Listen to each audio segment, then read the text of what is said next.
Hello, everybody, and welcome to the WM32 Football podcast. Now, we have a real treat in store for you guys today because I have been joined by somebody who is a massive, massive fan of the club they support. They even do reactions for games, previews and reviews, and within their own YouTube channel have managed to get the best part of 700 subscribers on YouTube. So I'm delighted to be joined for this podcast episode by Hollie Agombar. Hollie, you are a massive, massive Spurs fan with your Hollie Hotspurs series that you do on YouTube, and how long have you been supporting Tottenham, and how long is your association with the right side of North London been? Wow, it's going to sound pretty cliche, but pretty much since I was born, I was kind of born into it, shall we say, by the family. So I've been coasted to be a Spurs fan through and through for best part of 23 years now. So I don't know whether it's a gift or a bit of a my brain's gone, sorry. I don't know whether it's a gift or whether it's not so much a gift, but there we go. Spurs through and through for 23 years.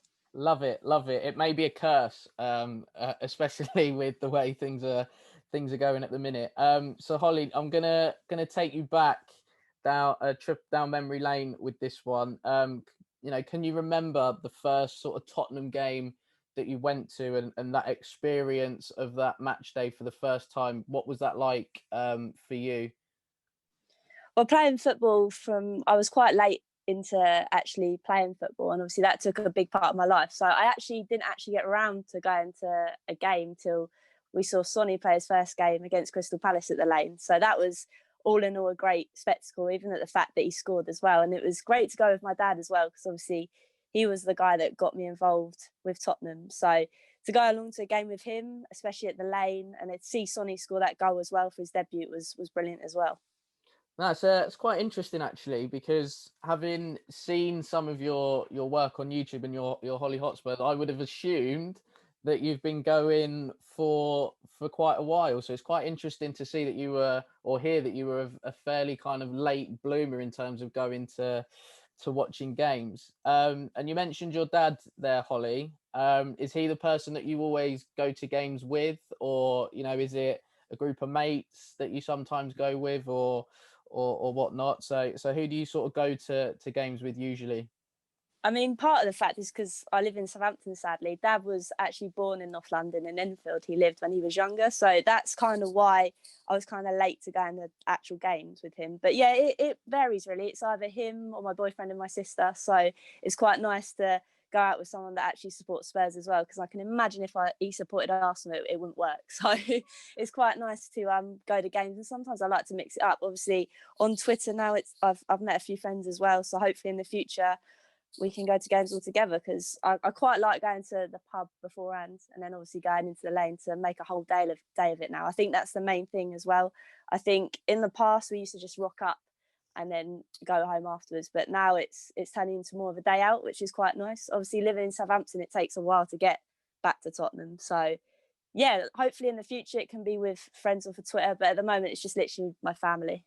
No, that's not too bad. Bit of a family affair. I know myself, being a Spurs fan, it's usually me and my dad that go. And I definitely take your point of, when I was growing up, going to watch Spurs, it was more of that you go to the game and then you come home. Whereas now, especially with our new stadium and the fact that it's open, a good few hours before and a couple of hours after the game, you can really, make a day of it, for sure. And you mentioned there, Hollie, that you don't mind going to the pub before the game. Is that kind of a ritual or a superstition? Do you have any others that perhaps that you stick by? Is it lucky socks or a lucky shirt or something like that for games? Yeah, I think going to the pub is just one of those. You rock up and you want to feel close to everyone, and part of going into the pub and singing the songs and things, I think just makes you get more pumped for the game. In terms of rituals, not really. I think it's just to make sure I've got the right shirt on, really, in terms of I've got Agombar on the back. I always like to go in there and have a picture with with Agombar on the back with the pitch in the background. So apart from that, not really. Just I think the main thing is to make sure that we have a great day, and whether the football's good or not. Yeah, no, I completely get that. Completely get that. I think like my sort of match day ritual when I think about it has changed massively. Sort of being a Spurs fan, obviously with the change in the new stadium and everything like that. But one ritual that me and my dad tried to stick to, especially with the old White Hart Lane, was that we'd go and see Colonel for a hot dog. And anybody that knows, any sort of Spurs fans listening knew where Colonel was. He was at the back of the old Paxton stand at the old White Hart Lane. I don't think he's there anymore, unfortunately, but I am trying to track him down at a game, because I do definitely miss that part of the match day experience. And Hollie, in your time going, now we've mentioned that it's been fairly short, or fairly recent, should I say? What is the best game that you've been to or that you've seen on TV as a Tottenham fan since you've been supporting them in your 23 years? I think for me, I was quite lucky. I won a competition to be part of the centre circle for when we played Real Madrid. So that for me has a special highlight, just in the fact that I was able to be part of the actual, see the players walk out onto the pitch and actually shake the flag as the Champions League music was going off. But the fact that the game was pretty good as well kind of just topped it all off. So I think for me, that was probably the best one I've ever been to or been part of, shall we say. Was that the 3-1 at Wembley, or was that the one in from, I want to say, 2010? No, so that was the one at Wembley. So that's when nice. we won 3-1. So yeah, it was good. good. Yeah, nice. I remember that game. I remember sort of walking out after the game. I was sat really high up at Wembley, and I remember sort of walking out at Wembley, and everybody's just singing Dele's song, but it was like at the top of the voices kind of thing. Yeah. And literally just from walking down the stairs, literally walking all the way out and down Wembley Way, that was definitely a special night. And hearing about your experience, I'm kind of glad you was able to get a special experience from that game as well. So Hollie, unfortunately now from the best, we're going to go to the worst game that you've seen. Now it may be a fairly recent one given Tottenham's form, but what is the worst one that you've either been to as a fan or that you've seen on TV? I mean, I'm gonna take a little spin on this. This is the first game that everyone in my household went to. So my mum came, my sister came, my dad went, and we went to watch Ghent at Wembley. Now we were right at the top of Wembley. I mean, there's no more seats above us, and that game was horrendous. The fact that we actually drove into the centre of London as well from Southampton to get there, and there was arguments galore in the car coming out and going home from the game, and the fact that the football we witnessed that night was something I won't forget in terms of how poor it was. So that's probably the worst game in the sentiment of everything that happened that night. Yeah, no, yeah, it sounds a bit of a nightmare, to be fair. And I do remember that game quite well, actually, because I think we had a record attendance for a Europa League game for that particular night, and it was like everything was sort of going in our favour, if you like. But then all of a sudden, I think Dele kind of got himself sent off with a bit of a stupid challenge, and then it just all sort of went downhill. I think obviously we conceded, I want to say fairly early, and it was just like, oh no, here we go again, kind of thing. Because we dropped out, I think, of the Champions League into the Europa League that year. So yeah, I think everybody was confident going into that game. I think the club did a thing with the tickets, made them pretty cheap as well. So yeah, I definitely remember that one, and yeah, that wasn't pretty for sure.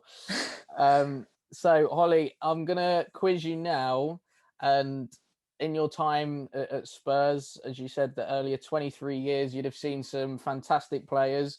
You'd have seen some pretty poor ones as well, I must admit. But you'd have seen some top class players. Who would you say then has been your favourite player of all time at Spurs, and give us a little reason as to why you've chosen that particular player? So it's going to sound pretty nostalgic, the fact that he's now back at the club, but he's obviously not performing at the height that we all thought he would. And that would have to be Gareth Bale. Just the fact that obviously I didn't really get into playing football till a bit later in my age as a child. And the one player I had on my wall was Gareth Bale. So I don't know, it was just the fact that he came to the club as a left back and he managed to push on. And I will never forget the night when he played against Milan, when he managed to tap the ball around the outside of or the inside of a player, and he ran around the length of the outside of him and managed to carry on driving with the ball. I will never forget that. And I think for me, it just, right now it puts a dampener on it, because obviously we're sitting back at Spurs and I don't know whether we'll be able to reach that height again. But at the time, and when he was at his prime, shall we say, there was no beating him whatsoever. Yeah, no, definitely. Bale in his first stint at Tottenham, I think was devastating. Once he then got going, I think it's probably fair to say, I think he struggled definitely in those first couple of seasons. Obviously, he had that big record of, I think it was something ridiculous like 40 odd games without registering a win. So I remember Harry Redknapp saying that he put him on at like 4-0, just so he could then sort of get that monkey off his back, if you like. And yeah, certainly once that happened, there was definitely no looking back for Bale. And obviously, went to Real Madrid and won sort of 3 or 4, Champions Leagues, and has scored arguably one of the goals of the Champions League finals, probably up there with the best that we've seen, for sure. So Hollie, you've mentioned Bale, and obviously he has come back to Tottenham. Who would you say though is your favourite player out of this current crop? And again, give us a little reason as to why you've picked that particular player. I think right now it would have to be Ndombele, just in the fact that we saw where he was when he first joined Spurs, and we all kind of knew he had potential, but we didn't know whether he'd be able to fulfill it. And I think now we're finally starting to see that player that we all thought he would be when we brought him in. So for me right now, it would have to be him. I think he's pulling all the strings at the moment. And for me, I think he's the only player that's trying to create something that's going to end in an end product. I mean, obviously with Harry Kane out at the minute, he's not obviously the person, but I think he's been playing a more deeper role in order to try and make something happen. But if I was going to say prior to Ndombele, and it's going to be a bit controversial, I would say Winks, just because he's Tottenham through and through. I think he's having a very, very bad patch at the moment, with his sideways and backwards football, but we shall say no more on that. But yeah, I think for me, previously, before Ndombele, it'd be Winks, but at the moment he's not necessarily pulling his weight. I don't know, something's gone from his game at the minute. And yeah, so right now it'd have to be Ndombele. Yeah, I mean, I absolutely love Tanguy Ndombele. The way he's just spinning people at the minute, it's like he's, just making the pitch's playground. Quite interesting though about Harry Winks. I think Winks is a player that has divided opinions massively from the Spurs fan base. And things like that. So yeah, I mean, I'm a Winks fan, and if anybody that knows me knows that I'm a big sort of Harry Winks fan. But there's a lot of people out there that sort of don't get what he does, and for me, he's just one of those that he keeps the ball, he keeps play ticking over quite nicely. And I think, I always sort of think with Harry Winks, if he played for a Liverpool or a Manchester City, I think he'd probably get a bit more credit for the job that he does, as opposed to the job that he does for Spurs. And Hollie, you've probably in your time watching Spurs seen some fantastic opposition players as well. Is there anybody that you've watched from the opposition and you've just gone, wow, what a player?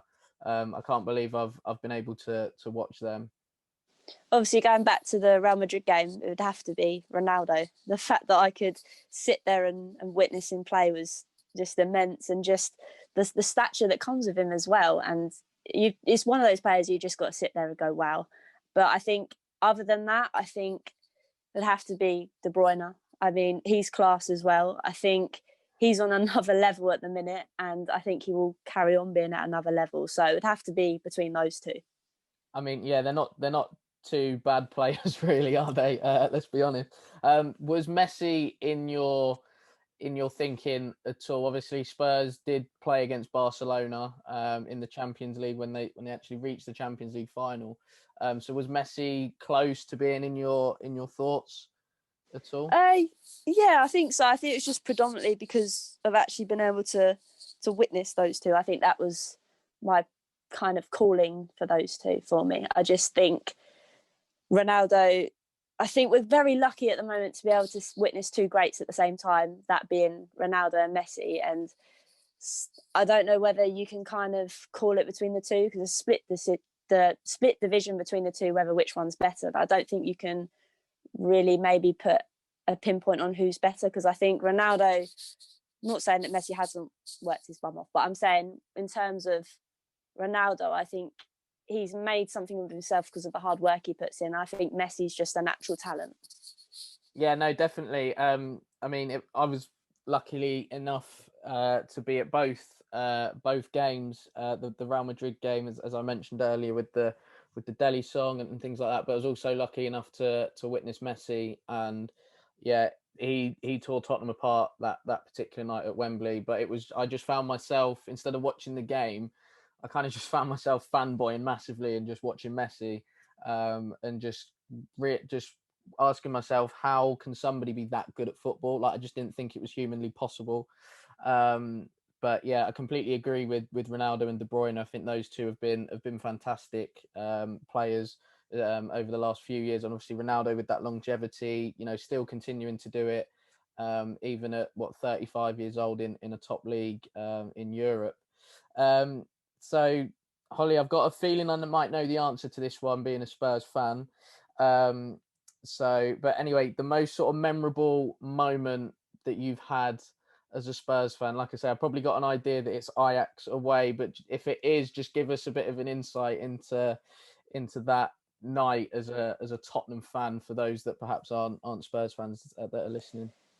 I think it is the most memorable, and a memorable one that turned into being not so in the final. But regardless, if we forget the final for 2 seconds, I think the fact that I ended up for most of the night pacing up and down in my living room, for it then to go to the way it did, and the fact in the dying moments that ball gets lumped up top, it falls down to, who was it? I can't remember. I should remember it. That's the thing. It falls down and then it touches to Lucas. Lucas slots it, and you're thinking, no way is this going in. And then all of a sudden you see it rippling the side netting and into the back. And after that, I just lost it. I was literally going mental in the living room. It was just surreal to think of everything that happened that season, to then manage to somehow, after going to VAR against City, to then in the dying split seconds be able to put that goal away to send us through was a madness. Obviously, it was a huge disappointment in the final, but in that moment, it will live with me for a very long time. But I think the most memorable in terms of actually winning something would have to be that 2008 trophy, because that's the only trophy I've seen besides the Audi Cup. So I think we need to put some respect on the Audi Cup. But no, completely agree with the Ajax moment. But you mentioned there City away in the Champions League. Was that, if for example, if Ajax didn't happen, would City away perhaps be up there, or is City away up there for you in terms of one of your memorable moments, being a Spurs fan? Because I mean, that was an unbelievable game. I think it was just the run of the way we did it. I think it was the way we had the City, then we had Ajax. I think it just all kind of rolled into one. I didn't really know what day of the week it was after the Ajax game. I think it definitely took a toll on everybody's health, I think, to be able to do that against City and then leave it to the dying minutes against Ajax. I don't know whether the City game would be up there in terms of whether if Ajax didn't happen, it would be up there, because I don't know. I just feel the Ajax game tops it just in the way we did it. I think obviously luck sometimes plays a part in it, but I think the way we got that goal towards the end, it was a bit of luck, but I think it was more in terms of the grit to try and get that goal at the end. Yeah, no, I think, I speak to different Spurs fans, and that Ajax game, I think, will always live long in the memory. But I mean, also that City game, like I remember speaking to fans of, different teams from different parts of the footballing pyramid, and, they were going to me like, Wes, what a game that was to watch. And I said, yeah, but it might have been all right for you, but some of us were pulling our hair out quite a few occasions that particular night. But yeah, no, two outstanding and memorable memories, certainly in recent times for Spurs fans, for sure. But now we're going to go from the most memorable to almost the lowest point that you feel you've had supporting Spurs. So what would you say that point was for you? Oh my God, there's so many. There's so many to choose from. I mean, at the moment, everything's a bit dire in terms of playing really well and then completely falling off a cliff. I don't know. It's a tough one. I think maybe having to sit through the likes of watching Sherwood play, or the way Sherwood tried to set up and play games, or having to go through games and not having Harry Kane like we kind of are at the moment. Or I don't know, like everything at the moment as a Spurs fan, you could sit there and think, why do I do this to myself week in, week out? I think in most recent times, it would have to be that 3-1 defeat against Sheffield United. That really hit me hard. And just in the terms of the way we defended against them. I think there was one point where they just all watched the ball and then it come across our 6-yard box and someone tap it in the back of the corner. And that really didn't settle with me very well, because I sat there thinking, we've brought in Jose that's probably the best defensive manager, and he still can't sort out our defence. And I think for me, and still at the moment as well, the fact that especially the Brighton game as well, and you think to yourself, you're allowing them to play. We should be going out there and playing good football because we can beat this Brighton side easy, but we just kind of held off. So I think for me, in terms of the most recent poor game I've watched, would probably be that Sheffield United 3-1 loss that was earlier last year, because that really didn't sit with me very well. Yeah, no, definitely. I remember watching that and kind of losing my head as well at not only the way that we played, but like you sort of mentioned there, some of the defending. I think probably for me as a Spurs fan, yeah, that could be up there. I think the Bournemouth game away from home actually last season was horrendous. You know, not having a shot on target in 90 minutes, I thought was pretty ridiculous. But I think the week that we played Bayern Munich at home, and you know everybody knows that score. I'm not going to try and rub that one in for people. But then also a few days later going to Brighton away and putting in that performance, I think that week was pretty low as a Spurs fan, certainly in recent times. You know, it just sort of felt like it was the beginning of the end of, you know, Pochettino's time as Tottenham manager. And Hollie, you mentioned Jose there. I'll be interested to get your opinion on this your next question. But you know, in your time as a Spurs fan, you've probably seen a fair few different managers. But who would you say has been, you know, the best one out of the lot that you've seen in your time supporting Spurs? Oh, it's a tough one. I mean, in terms of the way we played and playing nice football, it's going to have to be Poch, just in the way that he managed to band that team together, to manage to actually look like we were attacking and playing good football, which we were at the time. But then I also think to myself, the man spent 5 years at our club and he's got nothing to show for it. And that's the real sad bit for me. And I wish him all the best going to PSG, because obviously I think he deserves to have something, obviously having to put up with the likes of our chairman. But nevertheless, I think for me it would have to be Poch, but I also really like Redknapp. It's just something about Harry Redknapp that even to this day, watching him on Sky Sports saying things about Tottenham currently, and you sit there and you think to yourself, he knows what he's talking about. He knows exactly what he needs to do. And I just love him. I think that's the two that I'd have to stick with, would have to be Pochettino for the great attacking play, and just Harry Redknapp for the fact that he knows exactly what he's talking about. Yeah, no, I think, you know, certainly in my time as a Spurs fan, those two definitely stick out for me in the sense that, you know, I think Harry coming in at the time that he did, I think the club was pretty much on its knees. He got everybody together, got everybody playing, and you know, got us in the Champions League, which was in our wildest dreams at that particular time. And then, you know, Pochettino coming in, I think he united the club once again after it had been a little bit broken, if you like, and having seen some of the dross that we had under AVB and Sherwood at times. And, you know, I still call Poch the gaffer because I think when he was in charge of Tottenham, it sort of coincided with me starting out on my coaching journey. So, you know, Pochettino is definitely somebody that I look up to, you know, from a coaching perspective. and whatnot as well. And Hollie, you've mentioned some really, really top managers there. But again, being a Spurs fan, we've seen some bad ones. Who was the worst manager that you've seen that's turned up at Tottenham, and you're almost going, what am I watching, or why have we got this particular person in? It'd have to be, like we've just mentioned, AVB or Sherwood, to be honest. I mean, the fact that Bale decided to name his kid after the initials of AVB still doesn't really sit with me quite well, because I don't understand why. But nevertheless, I think that, those two for me are not the jam. I really did not enjoy watching Tottenham under them. Yeah, no, definitely. I completely agree. Those two were definitely up there. It was certainly painful to watch at times, and it almost felt like, as a Spurs fan, it was a chore to sort of like watch the team. And you were watching the team because you were a fan, not because you were excited about what we were seeing at that particular time. And Hollie, in your experience of going to football as a fan, obviously we said earlier that you mentioned that you were quite late in terms of coming into sort of watching football, but is there like a favorite ground that you've perhaps been to? It could even be the Spurs one, the new stadium, or whatever, but if there's one sort of that you've been to excluding Tottenham, what ground would that be?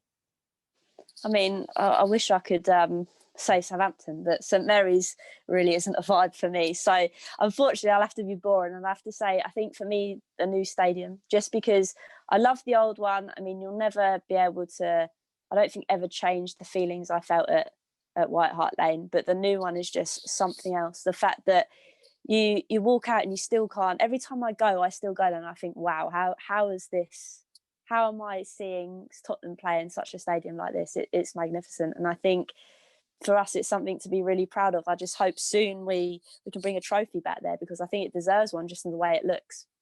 Yeah, no, I mean, every time that I go to the new stadium, I almost get wowed every time, and I feel like there's something that I've missed every time that I go to the ground, and it feels like there's something new everywhere that I sort of look, or anything like that. So no, completely agree with the new stadium, or the new Tottenham stadium, should I say?